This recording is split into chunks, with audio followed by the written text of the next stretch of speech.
We gonna let the band deal with this. In my A style. Old school. Okay. Shut up. Okay. What's up? All right, we are recording. All right, guys, so I'm going to introduce Ed Holmes for you guys. Ed Holmes I've known Ed for 15-ish years. He actually fired me at one point, and then later on became a life coach and now a business coach. Really good at facilitating conversations and getting you to think outside of what would be what I would consider normal thought. So he's one of few people that can challenge my way of thinking and cause me to take a second and actually have to consider my answer. So Ed's going to talk today. I'm going to come off and then allow Ed to talk about what he's going to talk about today. You'll notice that you guys are joining and there isn't like you guys aren't seeing yourself on the screen. This is a webinar style. So if you guys have any questions, because he is going to open it up at the end for questions, type those in the chat and I will be picking the best just for time. And I also have some that I'm going to be asking as well. All right, Ed, on you, man. Cool. Thank you, Chris. Let me share my screen. We practiced this and now I feel pressure. Oh gosh, man. I'm so proud of myself. To give some context, I have an Oregon public school education. So I barely made it through any Bible college. So if you notice misspelling or anything like that, I worked really hard and double checked this multiple times. So I think we're going to be good. I want to give some context about me. So let me click over here. There you go. So that is my newborn son. So Theo Edward Holmes was born January 31st. So he just is a little bit over a month old, and he has been the greatest gift already. He is the king of the smolder. He's starting to smile at us. And he actually gave me a run for my money earlier today. Had about 3 hours straight of not being able to figure out what was wrong. So that was very humbling and a good reminder that things within my circle of concern are often outside of my circle of control. But hey, we gave it a good college try, and the mom came home and figured it out. So, and then that is my wife, Brittany. Brittany and I have been married for a little over 10 years now. So, wow, shoot. Actually, almost 11 years. That's crazy. So we are avid outdoorsmen, and we love things like fly fishing, backpacking. I'm definitely a civilian gun guy. I really admire all you guys that know what you're doing with them. I enjoy shooting them. I enjoy going and learning from Chris, but I am in no way proficient or great at them. And some other background on me. So I was a pastor for over 10 years in a couple of different positions, like youth pastor, young adult pastor, and then executive pastor at the most recent church I was on staff at. Executive pastor, if you think chief operating officer, oversaw the business operations, human resources, was part of the teaching team. And before that, my background was in corporate training and development. So I worked for a company called the Great Wolf Lodge. I oversaw a local aquatics park in Centralia, Washington, and then was also part of the corporate training team. So I did training and development for the first responders in the lodge, our lifeguards teams, and then also helped with some corporate training stuff. So if I look back on my life, I really, really love leadership. I really love taking chaos and bringing it into order. I love the questions that really keep us up at night, and the ones that, as we resolve them and get clear on them, really help us root down and move our life forward. So a couple things that I say before every talk that I would just love for you to take the time to do, whether you're watching this on recording later or if you're watching it live with us right now.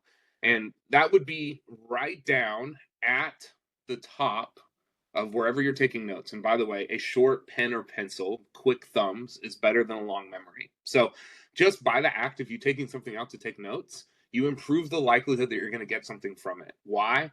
Because our brain focuses on what we decide is valuable. So if you sit back, I guarantee you'll get very little out of this. If you lean in with intention, I guarantee you'll get something out of it. So let's prime your brain.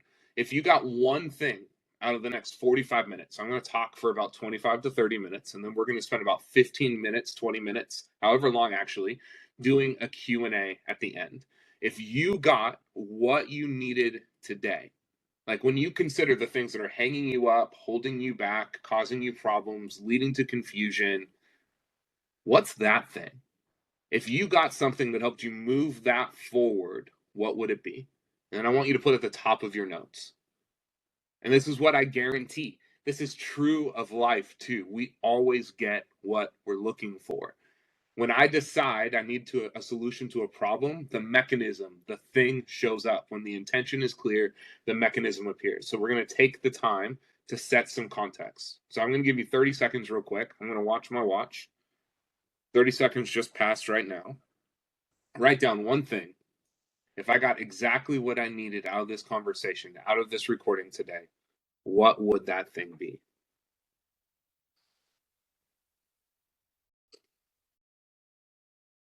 Got about 15 seconds left.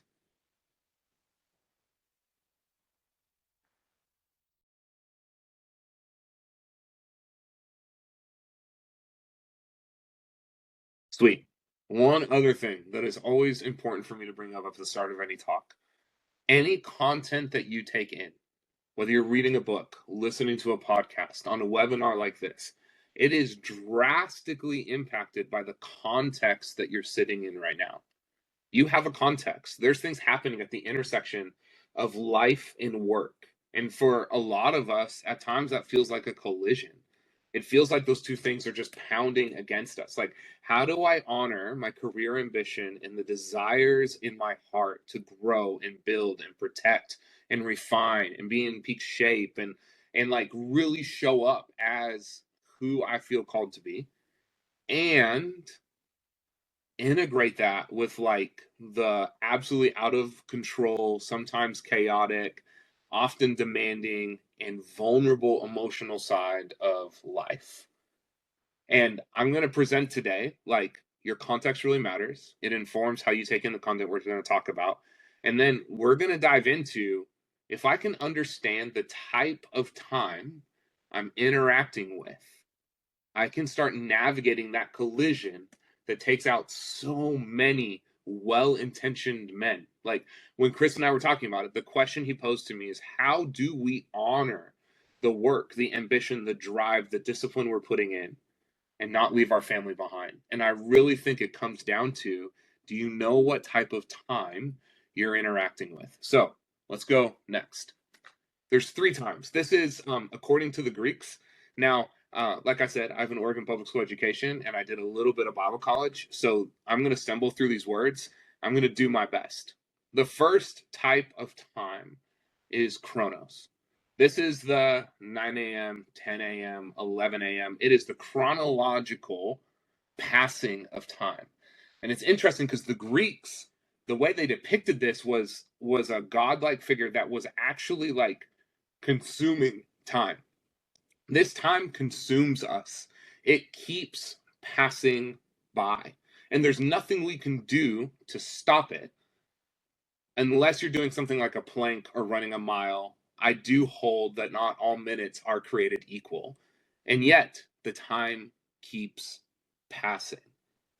And that is why we obsess over maximizing it. That's why we do things like productivity hacks. Like, I use Gemini in my businesses, and I have a Gemini gem trained on my schedule and my output while we're navigating Theo's feeding windows, so I can make sure that I'm doing the most important work to drive revenue for my family and show up best for myself and train and focus on all those things, in light of I'm losing some control of my time. It's going to keep passing, and we work to maximize it. And it makes total sense. The way to improve our relationship to Kronos time is to get so efficient at maximizing every moment. Kronos prioritizes and rewards efficiency and productivity. And it's the bucket in which we navigate our lives. Like I said, the common thing is that time keeps passing for all of us. And then there's Kairos time. Kairos works on a completely different rhythm. Kairos is this moment. It's when your kid runs up with a drawing and wants your attention. That's a moment. It's when your spouse looks at you and you guys can sense that, like, oh, there's some connection happening here. It's that moment. It's when a coworker walks up and says, man, I'm really struggling right now and I could use some help. It's a moment. If Kronos time is the container in which we live our life, Kairos moments are what we put inside the container. It's what makes a life. I'm going to say that again. If Kronos time is the container in which we hold our life, time is passing for all of us, then Kairos moments are what make a life. It's what we put inside that container. And then Aeon is eternity. It is the global story that God has been writing since the dawn of time. And it's the thing that we, if we learn what type of time we're interacting with, am I interacting with Kronos, Kairos? Then when it comes to our contribution to the eternal story that's being written, we can call that legacy. And by the way, our legacy is not how well we maximize the time in our life. Legacy is the moments we pause because we realize the moment we were in. I want to say this again. I'm not negating the importance of Kronos. I am a product, a time maximizing dude. Like I said, I'm training this gem to navigate my schedule for me and help me understand when I'm most productive. When do I have dips in energy? I'm looking to maximize every moment. But the only reason I'm looking to maximize every moment is because there's moments that are worth dwelling in. There's moments worth pausing for and sitting in and enjoying and savoring. Because at the end of the day, that is how I begin to form and build my legacy. Remember what I said, though, about how the content of our lives needs to have a context. We will struggle with understanding the type of time we're interacting with. Is this moment in my family rhythm a Kronos moment where we're just going to practices and we have this thing going on? And did we have date night planned? Like, those are Kronos moments. Or is this a Kairos moment where everything else needs to pause because this moment is worth lingering in? We're going to struggle to understand what type of time we're interacting with if we're not clear on purpose. If we're not sure what our north is, what is our guiding light, where we're headed, what we want, what we're looking to accomplish, and we're going to talk about purpose specifically here in a second, if we don't have that context, then the content that we're driving our life with becomes all bonkers.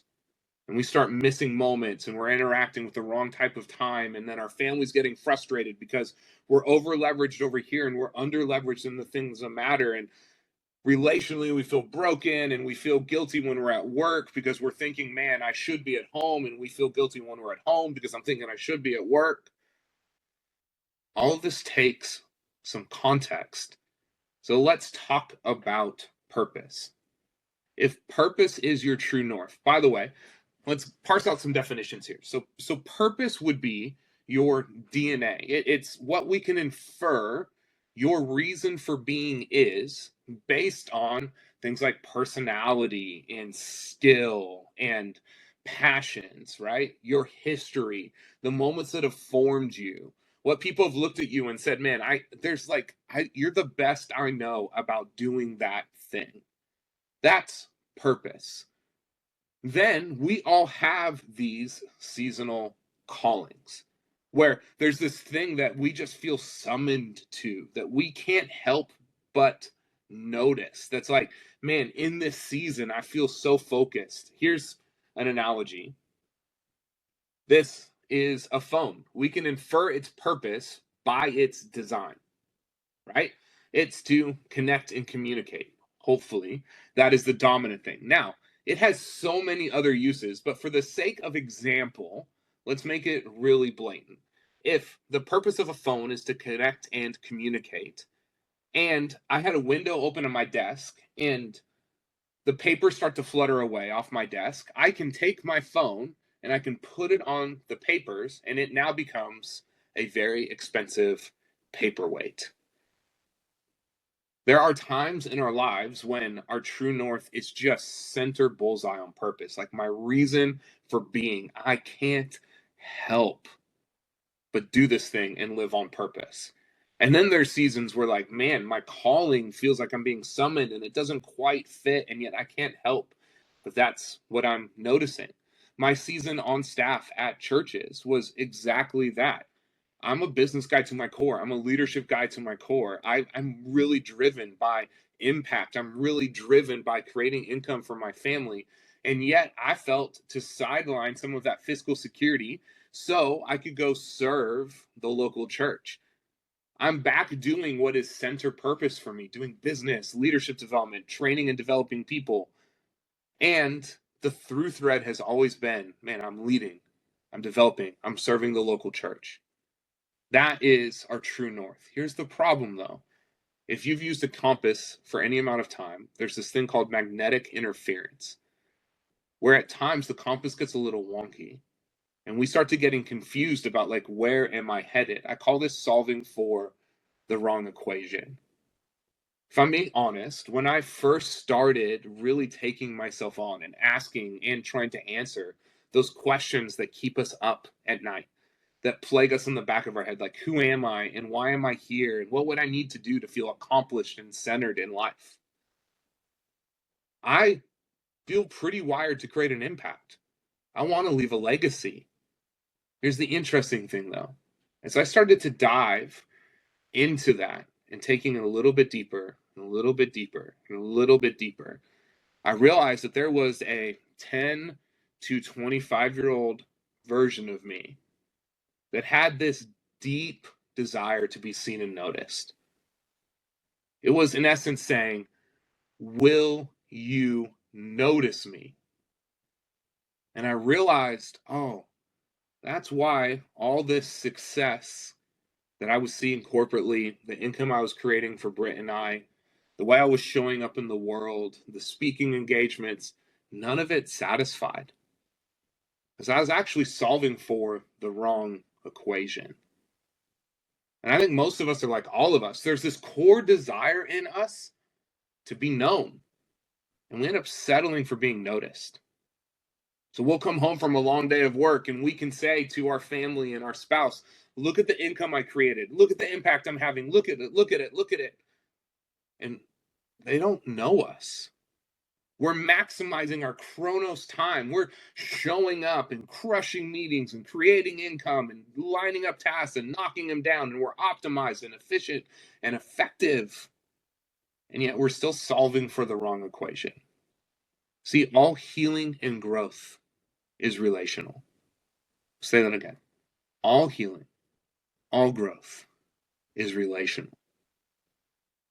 That means in the midst of maximizing my output, my productivity, my drive, my discipline, all of which are imperative, and I'm not saying they're not important, but if we're creating this bucket, this massive bucket that we're carving out with discipline and fitness and focus, and we're not sitting in these moments where we have an opportunity to be known and to know people, we're missing it. I realized this tendency in me to try to purchase belonging. Look at everything I've done. Look at the impact I'm having. Look at the career success. Look at the income. Look at the trips we're going on. Look at all of that. And there was still this like empty hole. Why? Because I wasn't filling the container of my life with moments that really matter. So how do we honor this drive and show up well for our family? Let's get clear on purpose. What's your reason for being? What motivates you? What matters to you? I love this question. If you were laying in your hospital bed, surrounded by the people you love, those you've given all of this for, and they start sharing man, this is what I learned from Grandpa. This is what I learned from Dad. This is what I learned from my friend. I want to carry this on. I'm taking this from him, and I want to carry it on. What comes up for you? It's probably moments. It's probably legacy. It's probably not how efficient, effective, or productive you were. Though I'm sure there's outcomes that'll be part of that. Probably has nothing to do with your net worth. Probably has little to do with how fit you were. Probably has a whole lot to do with things like, man, he really took care of himself. He valued his health. However that looked, emotionally, mentally, spiritually, physically. Man, when I needed him, the world stopped. And he was there for me. Man, when I think about leaving a legacy, I think of him. I want to go find my reason for being. Because I know he didn't just find his purpose, but he ended up living on purpose.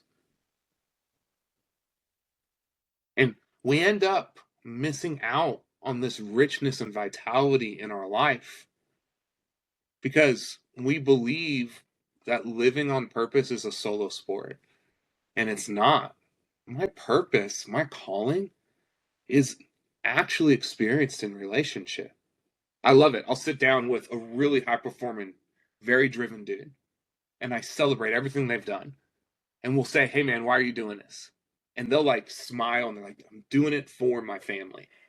And I'll say, have you asked them what they want?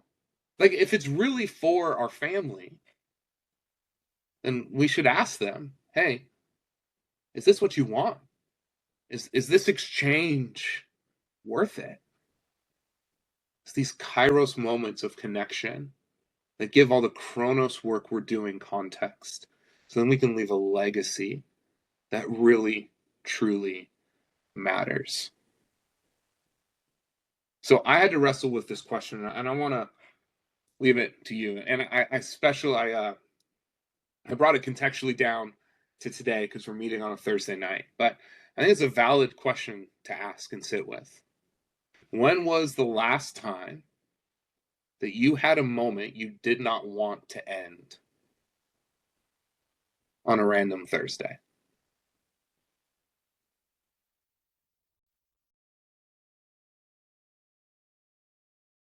When was the last time that you were sitting on the couch with your friends and family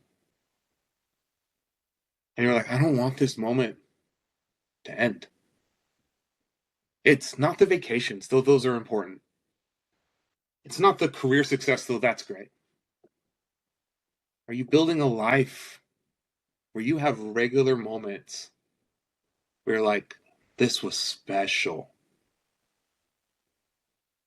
When we live on purpose, when we know what matters most to us, when we're efficient and effective in our Kronos management of time, and we build a huge bucket, and we pause and we grab these Kairos moments and we ask those close to us, like, hey, what are the moments that you've sent bids to me? You wanted connection. You wanted me to pause for you and I missed. Maybe doing some inner work and saying, when were some moments when I wanted to be seen and noticed and I just called that weak and I just plowed through? When was those Kairos moments? I'm filling this Kronos bucket with these Kairos moments so I can leave a legacy. And this has been the journey of my life. And honestly, it's why I do what I do. So Chris talked about how I've worked with him and done some coaching. By the way, I am very proud that I've reached a point with Chris. Chris is one of the smartest guys I know and honestly inspires me in his discipline and diligence. And I'm very proud that I've had some moments recently where I've had multiple sentence answers from him, which we're growing and learning. And I'm very, very thankful. I run something called the boardroom. I describe it as I'm the founding member. I am no guru. I'm just passionate about this stuff. I'm passionate about that collision between life and work. And this is what I also really know to be true, that the local church needs help. The local church needs godly men, men of means, so fiscal means, and men of character, dangerous men of high character, who can both resource the church in finances and leadership. I've sat in, here's the boardroom. I've sat in church meetings. Like I said, I spent over 10 years as a pastor. I've sat in meetings where God was moving and working in our church, and we saw a direction we wanted to go, but we couldn't because we lacked either the finances or the leadership to make something like that happen. The boardroom exists to form men of godly character by helping them scale their business and build the man. And I know that there's men like this here in this call right now. So real quick, let me talk to you about how this looks, and then we're going to get into some question and answers. So I asked for 4% of your year. I asked for 12 days a year between a one-on-one session with me where we work through a series of assessments that help you grow your leadership capacity, and then a once-a-month in-person 4-hour boardroom meeting. I asked for 12 days a year. For the other 353 days, you can go implement and maximize your impact for the kingdom of God. So we're constantly aiming in everything we do to scale the business and form the man.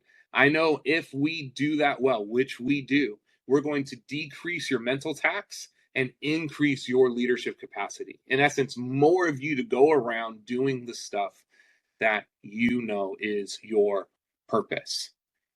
So if we don't eliminate your number one collision point, so the collision point from work to home, if we don't eliminate that in 90 days, then you don't pay. Here's how it works.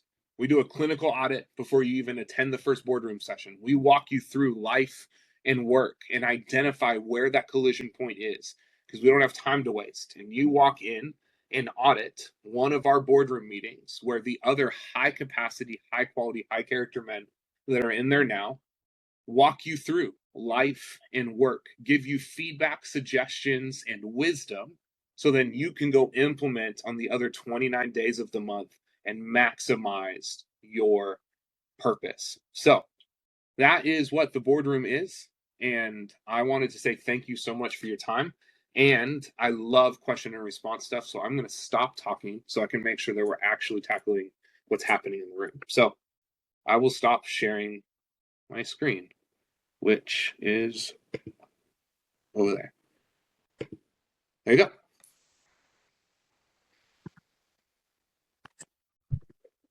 Sweet. I'm going to hop on and get the ball rolling with some of these questions. With the first one,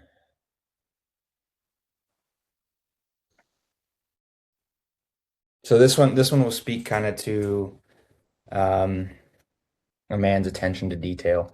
What signals should men be looking for as they are gaining momentum? What are those signals that they should start to look for in their family that kind of tell them that they need to stop and take some more of those moments? Yeah, absolutely. So there's two answers to this. There are universal answers to this, and then there's specific to your context answers for this. And I can give you some principles on the specific side. So when it comes to me, I know I am running too fast when my indicator lights start going off. Indicator lights are any behavior that I go to numb instead of process. So things like, so I struggled with porn for a long time. So as soon as the screen time on my phone goes up, indicator light, right? As soon as I find myself standing in front of the kitchen or standing in front of the fridge and it's not within my food plan for the day to eat, indicator light. When I find myself emotionally distant in rooms, indicator light. So the first step, because this is what I guarantee, I will miss bids from other people in my life if I'm not paying attention to my own. If I'm not sure what is proof to me that I'm out of rhythm, I'm out of alignment, then I'm going to be missing, because I can't export what's not homegrown. Like, I can't have lack emotional awareness in me and then read a room. I got to know how I'm feeling, what's going on within me. Then, principle-based wise. When people start going silent, that is a bad sign. I have found in my life when people aren't offering, especially those closest to me, aren't communicating their needs or offering me feedback, it's not because I'm killing it. It's because I haven't been listening. So men who don't listen are soon surrounded by those with nothing to say. So what is your normal rhythm of connection with your spouse? What's your plan there? How's that work? You can tell when you walk into a room, I'm sure you've seen that meme that says like men don't listen, and the picture is a dude saying that's a weird way to start a sentence, right? Like these are the things we start cueing in on. Am I present? Am I here?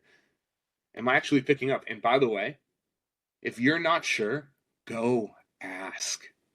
Powerful thing I do in my marriage. I'll go to Britt and say, hey man, I realize I've been on autopilot for the last couple of days. What were bids for connection and attention that you gave me that I missed?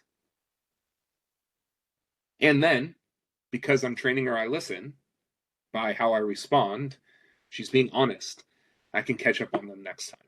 So I would always start with you. How are you doing? Do you know what the signs are that you're out of rhythm, out of alignment? And then from there, go ask. What are things that you're doing to show me you want to connect? You have a moment that you need, and I've passed by in the past. It'll really help. Sweet. And then Dan has a question. I'm going to ask it in a second. I want you to go a little bit deeper on for the guy who's completely oblivious to what those key indicators are. Yeah. So you said start with yourself. So know yourself and know how to identify those key indicators.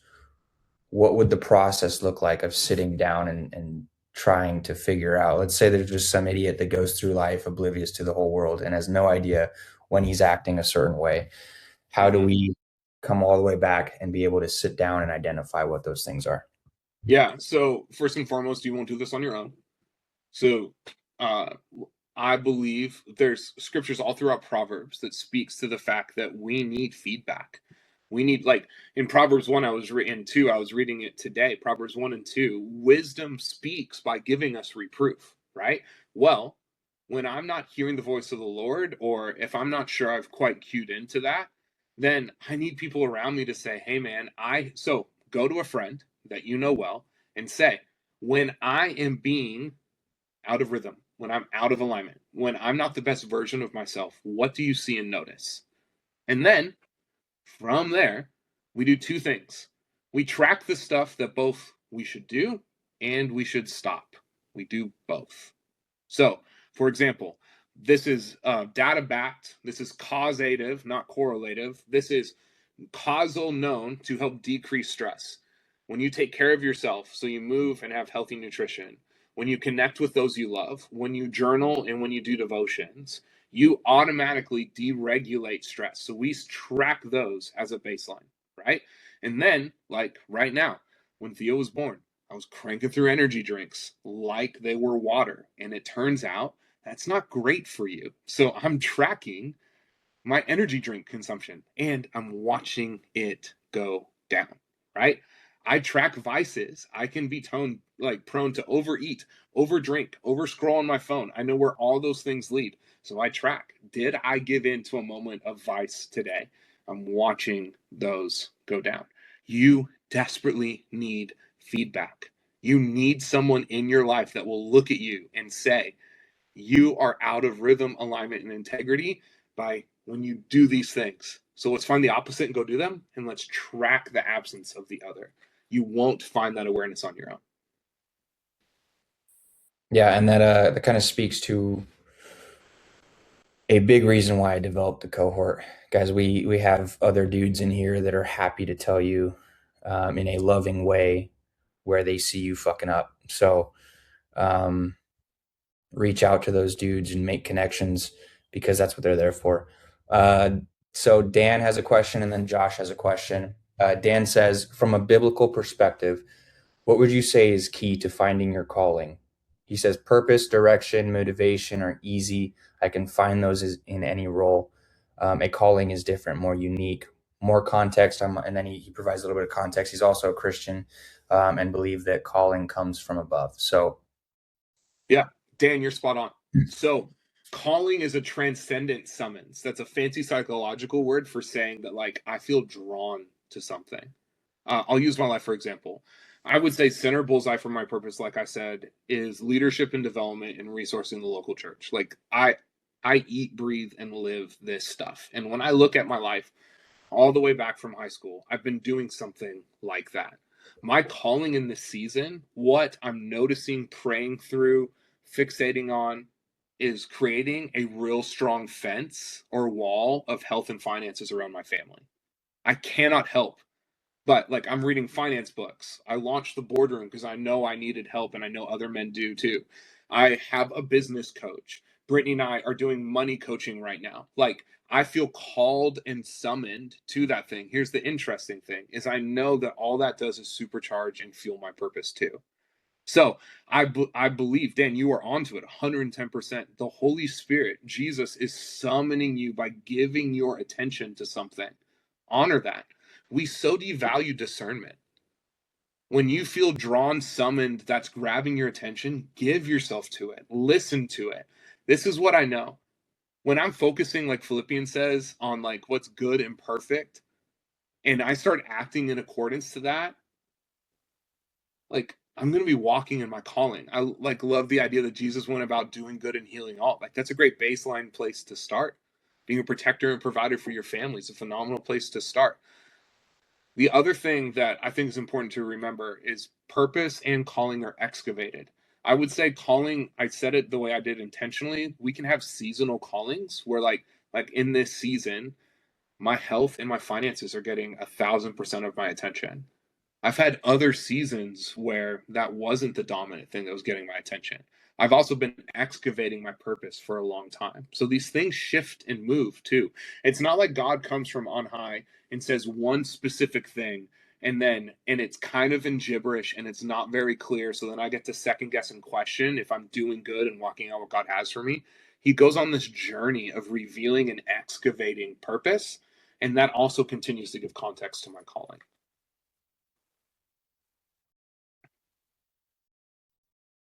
Dan, hopefully that answers your question. If you need a little bit more, go ahead and type it in, and then we'll get to that in a second. Josh says, "How do I inspire a less than motivated 12-year-old boy? I was hoping he would follow my example, but he hasn't. Now I'm considering making him work out, read, and step up when needed." Well, first and foremost, Josh, I have not raised a 12-year-old. So I'm not a believable party in that. I can offer some experience being a pastor and working with families and some things that we know to be true when it comes to human development. First and foremost, you are more of an example than you realize. You living life on purpose, so finding your purpose and taking action in accordance to that, and being in high integrity, right? Like in a line, and by the way, integrity, the way we talk about in the boardroom, is there's the surface level of integrity, which is, does my action match my behavior when no one is looking? Great place to start. The integrity I'm talking about here is whole life alignment. Is my purpose, values, character, mission, whatever, observably in alignment with what I say they are? Am I showing up as the man, husband, and father that I'm telling everyone that I want to be? And by the way, none of us are doing that perfectly. And so that looks a lot like, I'm going to do better, I'm going to apologize, right? Do not underestimate that. Show up and show up well. You are teaching. I love this idea that the rabbis in the New Testament, of which Jesus was the greatest, this idea that like rabbi, you would go to the school of a rabbi. You would sit under their continual teaching. You were being formed and shaped by what they taught as you traveled and did life with them. Your son is in your school. He's observing how you live. So one bucket there. Second bucket, I'm a better person because my dad required me to get up early, have a job. I remember I failed my driver's license test, and my dad made me walk to work for a week until the next test. And I would get off work at 11 o'clock at night, and I was scared out of my mind walking home in the suburbs of Portland. Do you think I passed my driver's test the next time? 110%. We rise to what's asked of us.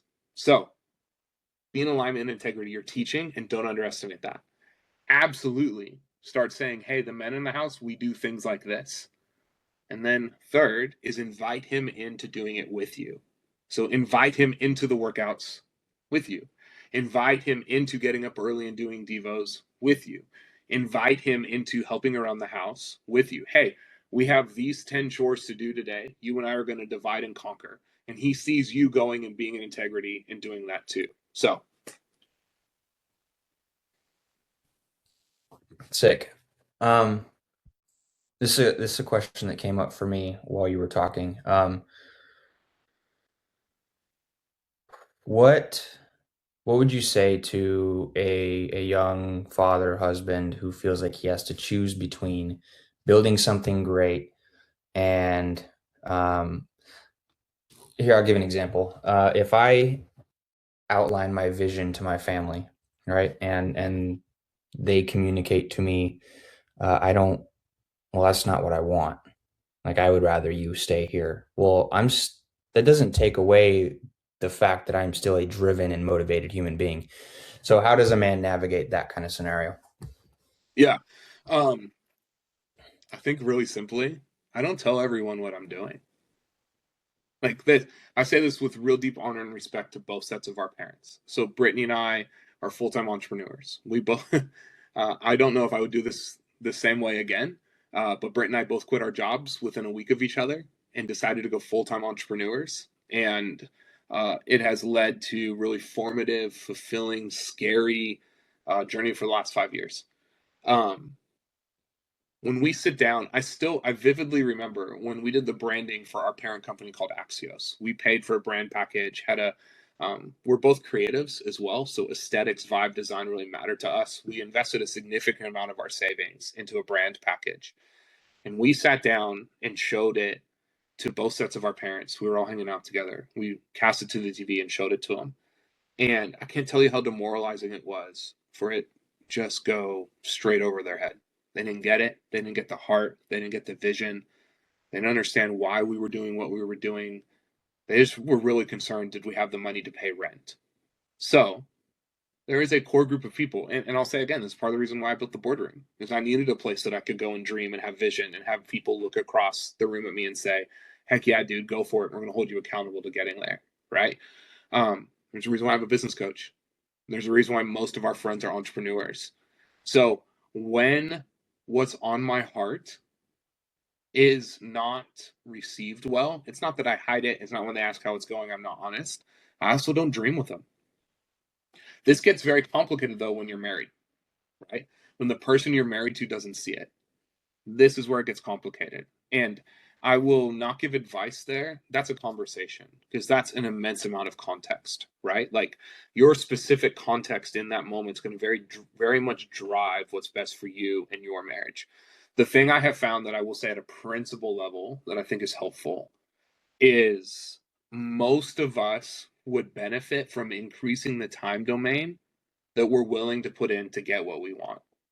A lot of the crash and burns that we see in the marriages that we work with is because one highly driven individual needs to have it now.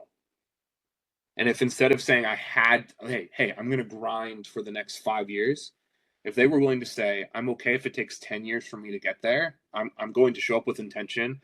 I'm going to maximize my Kronos, but I'm going to start to optimize for those Kairos moments. If you increase your time domain, a lot of the pressure that's breaking marriages and high performing marriages starts to dissipate. And by the way, like a more fulfilled, happier you that's enjoying your marriage and the rhythms of your life is probably going to get there in 7 years, anyways. So that's how I would say and answer that. So to clarify, yeah, I think you spoke towards like let's say I go to my spouse and I say, hey, I want $1 billion mansion, a McLaren 570S, and all the nooks and crannies, and she's like, well, okay, well, I just want a house in the woods by ourselves. That's a little bit less of a disconnect than someone saying, I don't want you to do that. Like, so what you're saying is it's just about me ensuring that her bucket is still getting filled while I'm motivated to do what I need to do, and not necessarily saying that I need to give that up because she wants something far less significant, not significant, but far less than what I want. Well, so let's peek behind the veil. It seems like we are kind of talking about you a little bit. Is that honest? It not No? to a major degree. It's just an example because Yeah. Okay. Cool. So then this is how I would respond to that. Significant to me may not be significant to someone else, but we both get to have significant things, right? So for the person who wants the mega mansion and then the person who just wants the cabin in the woods, those are both important. And marriage is a series of compromises, right? So, for example, I'm a huge experience guy. And when I say experienced guy, I really love fly fishing. So my whole life is just built around fly fishing. So I love going on these float trips. Britt likes staying in cool Airbnbs. So working on having a rhythm where I find a spot I want to go do on a float trip with a guide, and we find a real dope Airbnb, and we take the family with us. They all go and hang out. That's what we're doing for my birthday, right? It's a series of compromises. So have a mega mansion in the woods, right? That's why I'm saying when it comes to marriage, these conversations are really context specific. Where, let's say, for example, Britt has made it very, very clear that she doesn't want me being a police officer. I think there's another life where I would have made a halfway decent police officer. That's like a no-go for her. Like if I went to Britt and said, hey, I feel like I'm supposed to go join and be a King County sheriff. I feel like that's the contribution I want to make to my community. She would say no. And we'd be at a real weird impasse. And that is where you bring in someone who can help you navigate that, right? This is also where having shared core values in your marriage becomes really important because it becomes a filter in which you look at those conversations through. One last thing I'll say on this, there's this psychological idea called the narcissism of differences. So how something is expressed may not mean that you guys aren't value congruent. And the issue in marriages and relationships in general comes when we're no longer value congruent. So how it gets expressed, if you guys are base level value congruent, we can haggle out how it gets expressed. So often though, I want it expressed the way I want it expressed. It's really helpful to go sit down and say, all right, you want cabin in the woods, I want mansion. Really what's important to us when we talk about home and family. I'm willing to bet you're probably closer on value, and then you can compromise and negotiate expression. Yeah, it's good. I really just wanted to compare the difference between like that no, what happens when you do receive that no, and then the just a um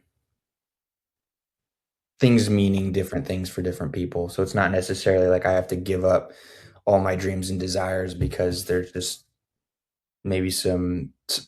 So like for my scenario, yeah, I do want the mansion and the McLaren, right? But Anna would When be you said McLaren, I was like, we've talked about the McLaren. that was me. Yeah, that was I'm me. talking that. Yeah.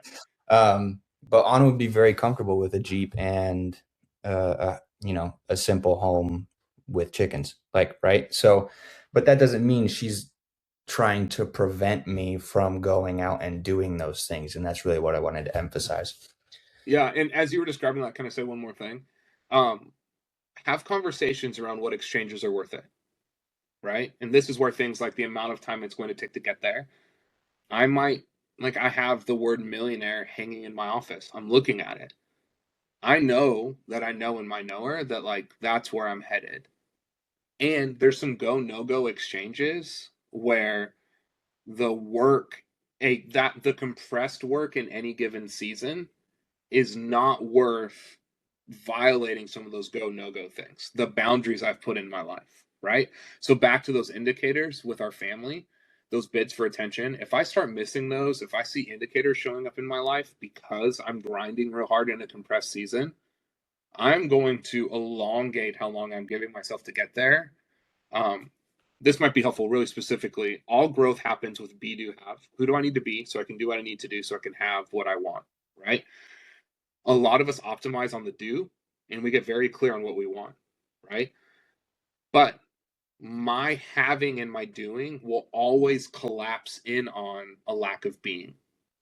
So scripture puts it this way: what benefit is it to gain the world and lose your soul? So if I did everything I need to do to have what I wanted, but I compromise my being to get there, it will collapse on me. So I think a lot, again, I'll say a lot of, for some reason this is coming up for me, so I'm going to trust that. A lot of us would benefit from increasing the time domain I'm giving myself to make that happen.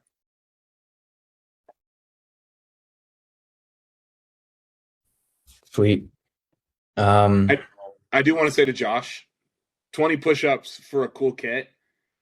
I'll do that right. Like, that's a dope exchange for me because 20 push-ups are pretty easy. So like I would up the investment, just my opinion. But cool kit. Dude, I'll do 20 push-ups for a cool kit. All right, it's going in the group. I'm posting 20 push-ups for a cool kit. Josh is giving out kits. Yeah. Oh, so then Josh, make them true push-ups, not knee push-ups. You just got to chip it away. Oh, kit means jacket. Okay, cool. Thanks for the clarity. Well, sweet guys, and a knife. Nice. I'll do 20, but dude, I'll do a lot of things for a new knife. I thought I lost my Benchmade the other day. That was a very sad day, but I found it. If there's no other questions, I'll give you guys a couple seconds. If there, see if there's any more questions, but if not, we will call it.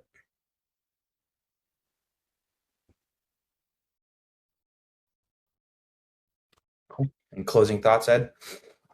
Yeah, just absolutely. I'm building the boardroom because of the conversation we just had.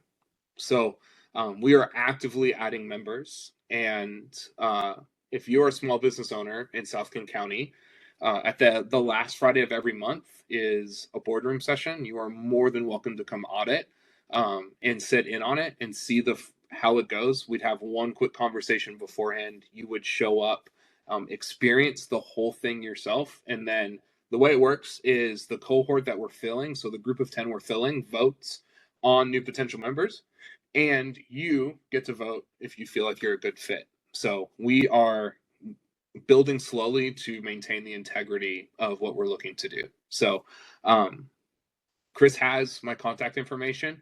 I would love to talk to any of you who would be interested in joining that and having that experience. So sweet. Ed's also a member of the cohort, otherwise he wouldn't be able to be on a school call. So you guys can reach out to him directly there as well. Well, sweet dude. Thanks for coming on. And hopefully you guys got some value out of this. And we're going to be doing a lot more stuff like this. But if everybody's bueno, then we'll go ahead and stop recording and end the call, and hope you guys have a good night. Okay, what's up? Shut up. Okay, what's up? Okay, shut up. Okay.